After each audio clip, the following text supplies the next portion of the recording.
സ്നേഹത്താൽ മനോഹരമായ ഈ ദിവസത്തിൽ കർത്താവിൻ നമ്മളോട് സംസാരിക്കുന്നത് നമ്മുടെ സംസാരത്തെക്കുറിച്ച് തന്നെ. നമ്മുടെ വായിൽ നിന്ന് വരുന്ന വാക്കുകൾ മറ്റുള്ളവർക്ക് കൃപ ലഭിക്കുന്ന വാക്കുകളാണോ അല്ലയോ?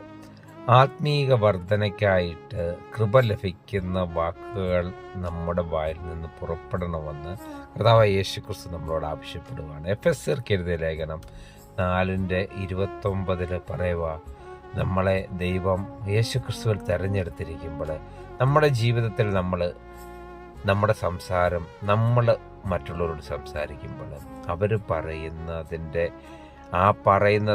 ബാക്കി പറയുവാനായിട്ടല്ല. തീർച്ചയായിട്ടും വികാരങ്ങൾ അല്ലെങ്കിൽ നമ്മുടെ ജഡത്തിൻ്റെ ഇച്ഛകൾ ഇതൊക്കെയും എന്ത് ചെയ്യും? നമ്മുടെ സംസാരം വളരെയധികം ദുർബലമാക്കും. അപ്പോൾ ദൈവത്തിൻ്റെ ആത്മാവ് നമ്മളോട് പറയുക, നമ്മൾ സംസാരിക്കുന്നത് കേൾക്കുമ്പോൾ തന്നെ ആ കൂടെ അവിടെ നിൽക്കുന്നവർക്കൊരു കൃപ ലഭിക്കുന്നു. അതിനുവേണ്ടിയാണ് നമ്മൾ ക്രിസ്തുവിൻ്റെ സാക്ഷികളായിട്ട് ജീവിക്കുന്നത്. കർത്താവിൽ പ്രിയരെ, അതുകൊണ്ട് ഇന്നു മുതൽ നമുക്കൊരു തീരുമാനമെടുക്കാം. നമ്മുടെ നാവിൽ നിന്ന് വരുന്ന വാക്കുകൾ ക്രിസ്തുവിൽ നിന്നുള്ളതായി മാറണം.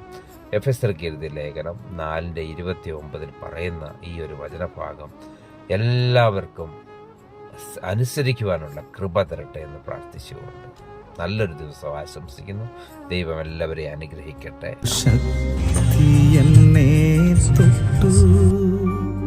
ആ സ്നേഹജ്വാല എന്നുള്ളിൽ